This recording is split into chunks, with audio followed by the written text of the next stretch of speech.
other. So yeah, I'm doing my part to keep the motorcycle Well, I industry appreciate moving. you coming up and doing the show. Appreciate it, because otherwise I'd just be here with marks and tits. Yeah. So. No, I don't see the problem with that. That'd be a great show. Vertex Pistons brings you our next guest, the team owner of the FXR Chaparral Honda team. It's Michael Lindsey. What's going on? How are you, Michael? Oh, I'm pretty good. Doing my own social distancing. I'm sitting in the garage doing a set of graphics by myself right now. So, Oh, there you go. yeah, exciting evening. Yeah, really, right? Thanks for coming on. Appreciate it. I'd love to rag on you about the year your team has been having and injuries, and we'll talk to Jerry and all, and then of course we got a pandemic now. But honestly, Michael, I feel sad for you. I don't really want to make fun of you. Like, I would like to, but I can't. Well, I appreciate that. I was actually just joking with Bloss a few minutes ago about that. We were just jabbing around a little bit, and I continue to say it since the beginning I did this. This is the worst idea I've ever had, and I definitely not on top of that. I picked the absolute worst year probably on record to do this. I don't think I could have picked a worse time. Do you think you are responsible for a pandemic? Michael Lindsey is. Do you think that? Okay, so back to this, me and Bloss for Jambos. Throughout this season, I have multiple times said it can't get any worse, and it continued to get worse. And then the global pandemic happened, and Bloss said something. I'm like, he's like, it can only go up from here. And I'm like, I can't say any worse because the actual apocalypse might occur, because that's the rate of my luck right now. Oh, I know, man. No, like I said, I'd love to make fun of you and everything else, but I can't. I can't do it. News broke this week. Jerry Robin, who, you know, a buddy of ours, a good friend of yours, one of the reasons you started this team was to help Jerry out. He had a great year last year, a lot of talent, but he's left your team. Can you tell us why? What happened? What are the circumstances behind that? I think just like, I'm trying to think best way to where to start from. You know, as anybody's seen on paper, the year has not been fantastic for anybody in the group, mostly due to injuries. Like in Bloss's case was our earliest, hit per se, him being kind of the I don't know if you want to call team captain or kind of key guy, for him to get early in the season. Starling came into the year hurt. And then Jerry had a minor off-season injury, nothing too crazy, but, definitely didn't come in with, like, the most perfect season prep. And then between the rounds after he got hurt, Jerry crashed pretty hard at the first East round and was a little tweaked. And then Justin was riding back into health. And then we were supposed to have another kid on West Coast Shock. He got hurt, like, 2 days before A1, so it was just – and then we bring in LeMay at Texas, and he makes, like, 3 laps of press and gets hurt. So – I mean, it all starts there. I don't think anybody was definitely stoked with how his year was going. In Jerry's case, other than, getting tweaked a little bit, there wasn't the rounds weren't going good after the first round. Make the main struggle. There was 2 DNQs in a row, followed by a third DNQ, which was due to the injury that put him out at Daytona, which was his hand. I don't know. We're, quite, I think, just like anything in that situation, not exactly stoked on how things were going.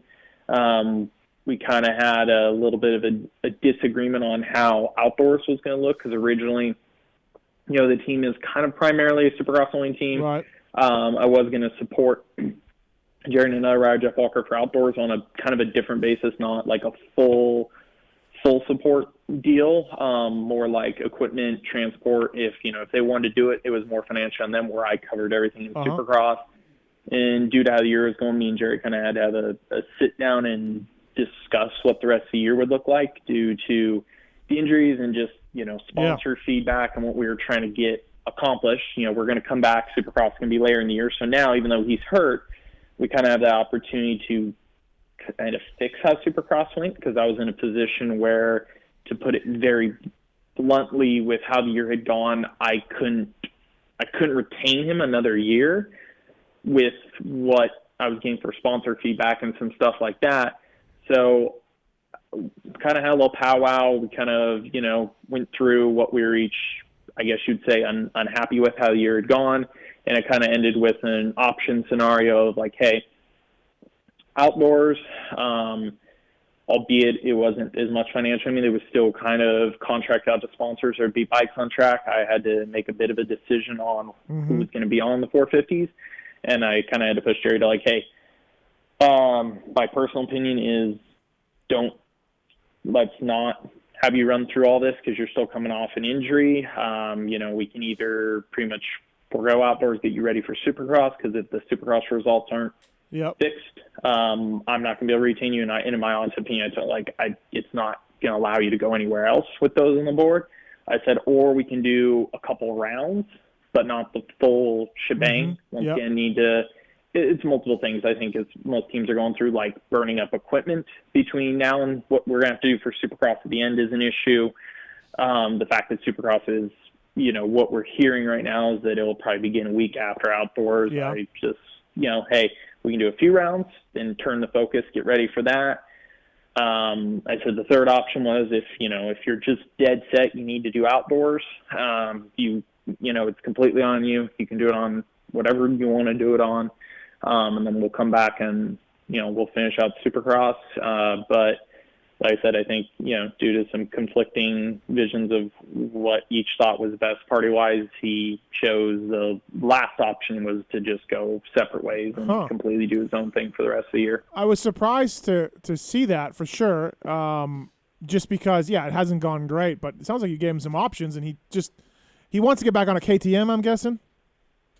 I think that's part of it. It's one of those things until the later part comes. Like, I'm getting feedback later, like, he's not, like, unhappy with the bike, but he's kind of throwing back to, like, well, I felt better on this. I felt better doing my own program, taking care of my own stuff. Come on, Jerry. You're in a van eating ravioli out of a hubcap. I mean, come on, Jerry. And I don't, like, on one end, am I disappointed? Yes. On the other end, I'm not going to sit here and say, like, I don't 100% agree, but at the same time, it's what makes him feel comfortable and what he feels right with. So I understand, like, if, it's kind of the end of, during the conversation, I wasn't, if the guy is unhappy per se or not, it's not clicking with him, then forcing him to stay or begging or trying to promise the world back isn't really going to do anything. If it's not working for both parties, then I mean, I think, like most teams, I don't make anything off this. My running joke is right now, like, I don't get paid out of the team money in any way, and I had side jobs, and heck, right now I'm delivering people's groceries on Instacart because I need something to do during this downtime. So, like, for me, it's I did start this. It could become something in the future, but for now, it's just an opportunity to help some guys. And if it's not working, then there's no point to continue doing it. And Jeff Walker was a buddy of yours that was going to do some Supercrosses for you, decided he didn't want to do it. And then I didn't even know that you were kind of helping him, Michael, until I saw on Vital that he left the team. And I'm like, I didn't know he was really on the team. Yeah, he was supposed to be in for Supercross, and, he was a full-time pre-med student at the time. And I think the school schedule wasn't what he thought it was going to be going to his final semester. So a few weeks before Supercross, he had to make the decision to forego it. So that's how we ended up with Shock. And then we were going to do some for outdoors, and just, I think, he came out actually here for a month due to kind of the global climate, I guess you'd say right now. He really, him and his family wanted to go home, or not him and his family, he wanted to kind of get back to home. Everything's such up in the air of when the series is going to start, what kind of support there's going to be, how much equipment, what parts budget's going to be, and other things. I put down some on paper that, like, here's what we can do.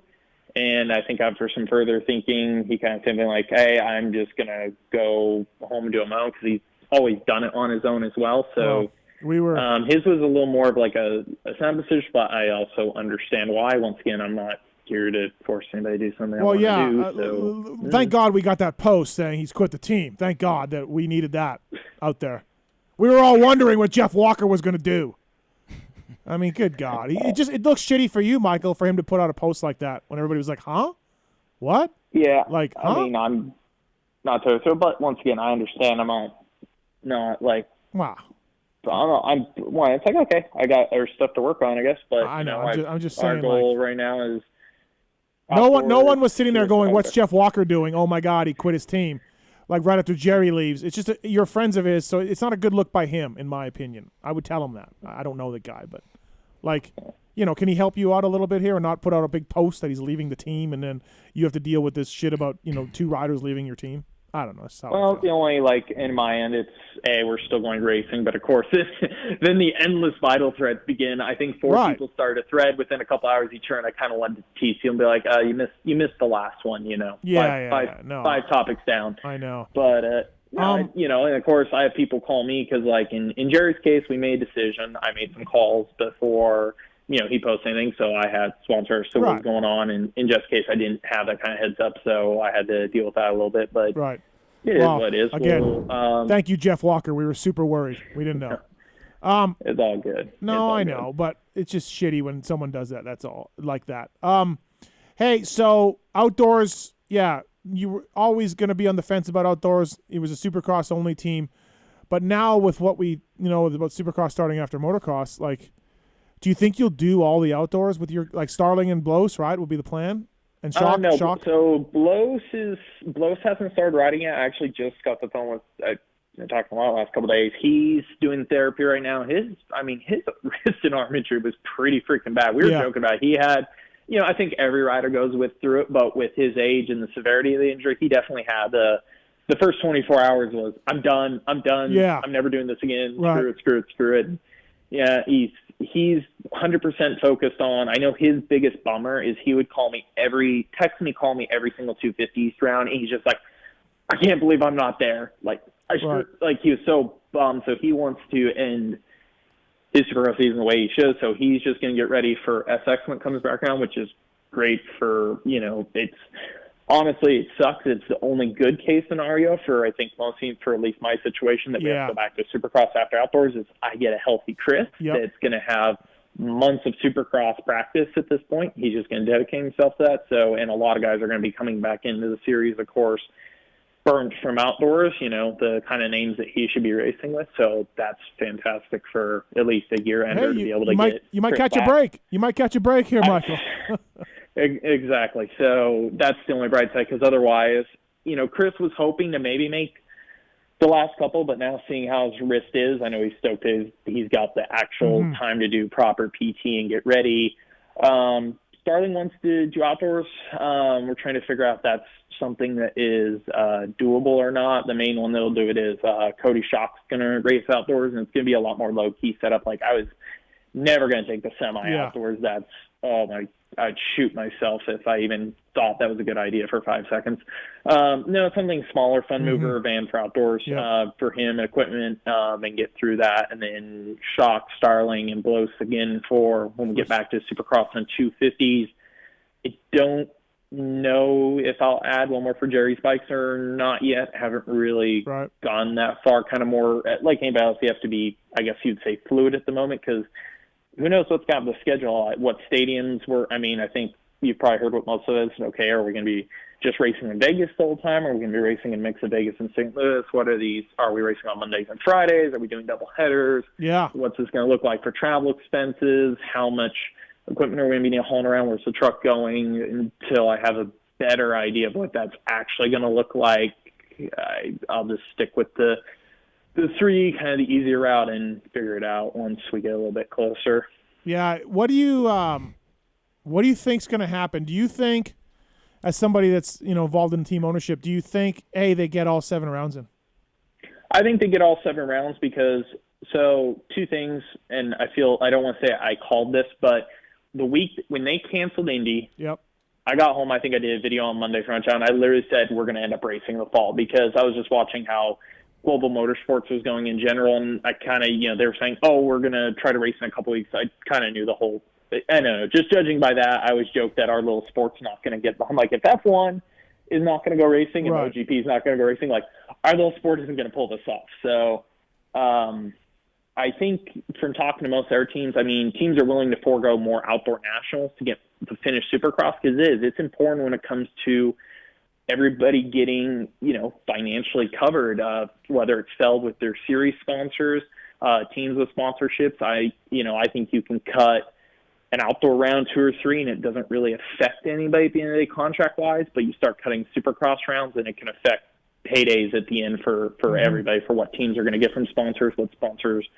teams are going to be able to, start paying their riders. It's been a little more publicly seen in professional cycling and F1 about them starting to cut staff, or not cut staff, cut salaries to staff because they're losing events. And for every event they lose, that's, loss of income. F1's looking at maybe dropping from a 22 race schedule to 18 to 15 at best. They've started cutting their salaries. I won't say which team it is in Moto, but I heard of a factory level team that had informed their riders and staff this week that, like, hey, we're going to be cutting salaries 25 or 30% or something for the next foreseeable time, because at the end of the day, budgets are probably going to decrease. But like I said, I think if you talk to any team, getting all 7 Supercross rounds finished is extremely important to maintain sponsorship deals, and just it seems more on people's mind. Actually, a few people I talked to after the Feld meetings were still really pushing to try to somehow get Supercross done before outdoors. I heard it, like I said, a couple 450 level factory teams that were like, how's that going to work? We'd rather push.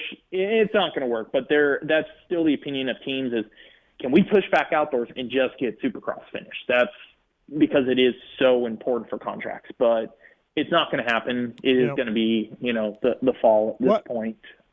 Paul, what do you think the latest, give me a break on prepping for Anaheim. Like, you'll get lots of time and everything else.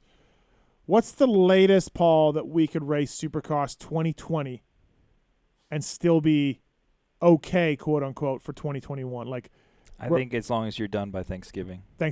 So you give them a month. I mean, I think Chad Reed put his whole team together in 2 weeks. It can be done. I know it's not ideal. It would be better if it was done by Halloween. Of course. That would be better. Yeah. But dire times, I think if we have to race in November, so be it. And just deal with it. Yeah. I agree. And the only thing it will make the offseason interesting for the guys that do have to switch teams. Of course, for the ones that don't have to switch teams, not a big deal. The ones that do have to switch teams and they get that short time, but I agree. I mean, that's just I see, unless something insane happens, we're going to end up doing 7 Supercrosses at the end of this year, no matter how they have to sandwich them in. Jeez, I don't know. I guess so. Qualcomm and St. Louis, right? A couple of venues for sure that are open. Chad said Vegas. Vegas again, Qualcomm, and then I heard the Qualcomm one, and then St. Louis, of course, they have a contract with. They have dirt there. It's available because there's no professional sports team in there. I think there's an XFL team that starts next year there or something, so it should be available. I heard somebody, I don't know if this was somebody, I just didn't know. Somebody's like, I heard we might go to the Astrodome. I'm like, I think the Astrodome is like half falling apart. Yeah, I did know. Yeah, it's condemned already. Yeah, I don't know if they took it down or not. Did they? But it's they stopped the demolition. It's like a national landmark. They couldn't I think they tried to, and now it's like being turned into a glorified parking lot or something. Yeah, exactly. You know what's also too? So Geneva, Bercy, Australian Supercross Series. That's all going to be done, dude. I heard the Aussie Series as of now is, as long as Supercross is able to stick to what they think, September through October. I heard Aussie Series is going to probably be 4 rounds long. All in November is their rough goal, but of course that completely depends what happens to. Their, I think some of their venues have to move because I think they compete in some rugby stadiums, and rugby's going to get pushed back, just like every sport. It's a pain in the butt on the stadium choice, but everything's going to be packed at that point. It's fascinating to watch how this is going to play out. So say Australian Supercross races in November, and say the U.S. Supercross is still races in November. Wouldn't you think that if it comes to a guy like, I don't know, Brayton's not in a title hunt, he's going to get paid a lot of money to go to Australia, wouldn't he just say like, hey, I'll make more in a month in Australia than I will, and take these 4 races out of my Honda Supercross contract? Do you think that would be I don't know, conversations? I think so, especially where he's defending champ, and that's still something Honda can globally market. I would think they would allow it. I mean, he's not on the team. Like Kenny, I think so too. And he's not on the team in 2021. Like, it's gonna be Sexton, right? So that's what I mean. Yeah. So if it's like when you're looking at it from a OEM branding, like sales standpoint, you can market a product or market a win over here. You still have Kenny to try to win over here. Right. Yeah, I think a lot of picking both. All these series they might lose some attendance a little bit, right? I have a small heart attack over here because I'm stuck with that because Blows is the defending FX2 champ. Yeah, that's right. Who knows? You could be losing them for sure. Crossing my fingers. But what's crazy is, like, I was joking with Blows about that, and Brain would be in the same case. So say we do race September, October when we get done. Then they have to go to Australia and race for a month, and then they're going to come back and get a couple weeks, and then they're going to race Anaheim. Those guys are going to be just like Supercross for half a year straight. Yeah, because like 3/4 of a year they're going to race just Supercross. I mean, yeah, because I can't see Anaheim 2021 will be regular weekend. Everything will be good go. We'll be racing regularly. I mean, I would hope. We don't know, but I would guess they're not pushing that thing back. You know what I mean? We're gonna, and the same with like the sports. The sports stuff are gonna pick up, all of that. Michael, do you? Obviously, it's early, but are you racing in 2021? Do you think? I'm pretty sure. I haven't had since, of course, the weirdness of the world has happened. I haven't had a super intense discussion with a lot of people, but the key people that I needed to say yes said yes around Daytona time. Okay. Of course, right before stuff hit the fan. But I would say the three biggest people I need to say yes to make this viable, to make it something that's able to roll easily. Biggest one is OEM support. Said yes, Verba. So I'm like, okay, we're gonna apparently do this stupid thing again. And you're not gonna sell a kidney or not, like you're good that way financially. I thought about it the other day. I'm gonna be honest. The sports, the world's weird, and I understand it. There's some stuff that's had to been postponed for a bit for me. So I'm, like I said, I'm delivering people's groceries to pay my bills. That's where I'm at right now. Michael, do you? I thought I was looking at kidney sales. Yes. If you can go back to when you started up this thing, based on what you've learned and what you've been through and all the things you've dealt with, do you do it again, or you just say, screw it, I'll just... It depends which week we're flashing back to. There was 2 weeks where adamantly I'm like, I need to go in a time machine and just take a steel-toed shoe and kick myself, right in the crotch as hard as I can for this. There's other weeks I'm just like, I need to do things different. I've learned a massive amount. There's two main things I've told people that have come up to me and asked me, like, what's been the biggest learning curve? And I said, number one is I've never managed a group of people, like a large group of people before, and not say it's a large group, but just dealing with everybody's expectations and emotions on weekends. Somebody's always, I think, especially with racing and pressure, somebody's always having a bad week, whether it's a rider or mechanic, so trying to be that bouncing board and be mellow at all times, that's been a little tough to try to neutralize that. And then number two, this comes more from the media world of the harder, like the week of Texas hit me like this, because the week of Texas actually involved the most hours of work for me. Yeah. And I won't go into the whole story, but involved building race bikes late, driving overnight to Texas, the whole race week, and then driving overnight back, and just this whole insane week I need to write a story on. If as a media guy, if I work that hard, I post more articles, I post better content, my work shows for itself. It's clear that I worked my butt off that week. A week in like Texas where it was all DNQs and we packed up early, it looks like I'm bored that we were invisible and didn't exist, but I'm like, and I'm sitting there like standing on top of the rig pulling the awning up, and I'm just like, do you have any idea how hard I worked this week for nothing, for no main events, no night shows, no nothing, right? Yeah. So that was hard to accept, because like I've never worked any type of job at all in my life where I could work that hard and it didn't look like I did anything, and that was kind of hard to accept on the drive home. That's why it definitely kept me awake the whole drive home, because my brain was just racked the entire time. One of our mechanics offered to trade off with me, and I drove straight through. I was just like, nope, I'm good. My brain's running 100 million miles an hour right now. Dude, it's like I said, I'd love to come on and crack and make fun of you, but I really can't. I mean, I'm to the point you can. I just, trust me, both sides to tease me and Rob and a couple of guys I deal with. I'm past the point. If this was after Texas, the suicidal thoughts might have increased, but I'm pretty far beyond that. You can let it rip. Vertex Pistons bringing you Michael Lindsey on the show. Vertex email sales@pivotworks.com for a hell of a deal from the folks at Vertex. They'll dial you in. OEM piston for the KTM and Husqvarna 2-stroke. So yeah, well, listen, I like Jerry.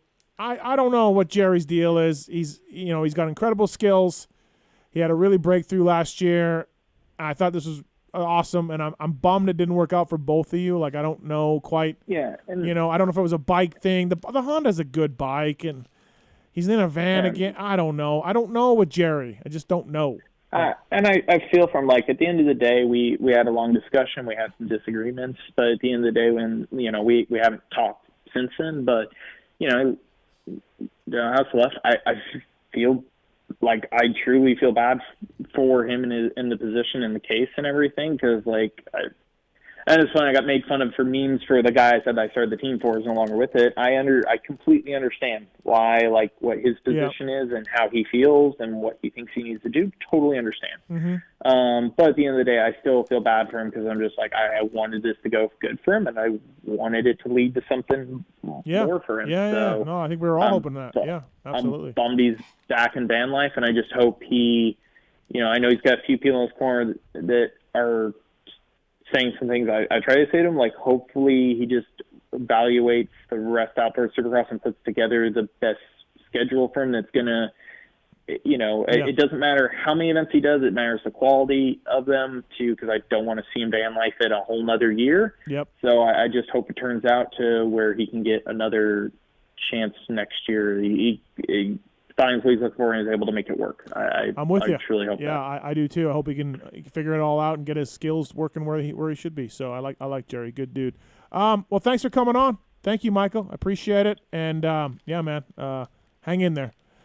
I'm disappointed. I'm waiting for like one good wisecrack out of you for me, and I got nothing out of it. I can't.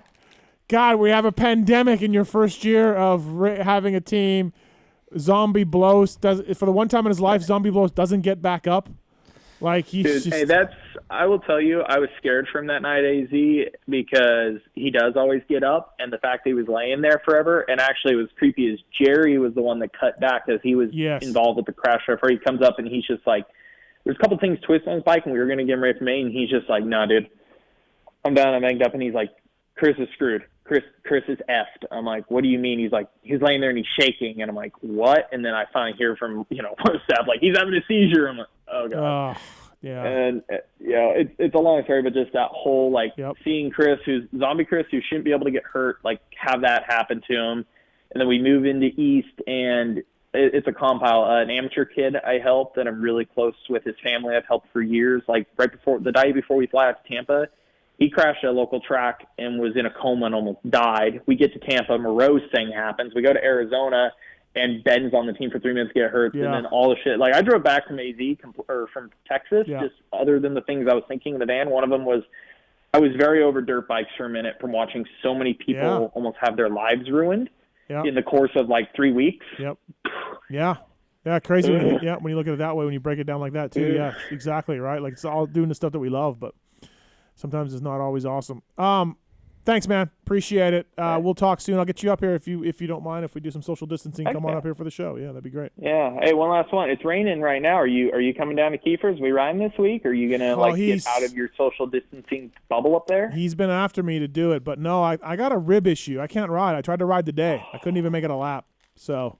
Did this rib issue come up during your competition? At the end of that day, once I've proven my worth at the end of the day, when I was loose and celebrating, it came up at the end of that day. Yes. What happened? Did you follow A-Ray's line to jump 100 feet past that double, land and pop one out or something? No, I was backing out of the jump face was watered and the whole track was watered, and I got a little sideways coming up to a double, and I backed out of it, being safe because I'm like, I'm sideways. I don't need to jump this. And then I just hit the water up the face of the jump. Did you see it, Marks, or no? You didn't see it, right? No, I didn't actually see you crash. Yeah, and I just flew off the face and landed in the middle between the two jumps. So, yeah. It was awesome. Well, you're out. Paul, are you coming up to ride this week at all? You going to Keith or no? I might on Saturday. Parabinos is, he's got his ACL done. He's got a Cowie, and, he's back on dirt bike life again. So. Yep. So, I mean... Loretta's 2021? Maybe. Who knows? I don't know. Right now I'm just riding, trying to get better. Cool. Thanks, Michael. Appreciate it. Thanks for coming on. Thanks, guys. Have a great night. See you later. That's Michael Lindsey, everybody, from the FXR Chaparral team.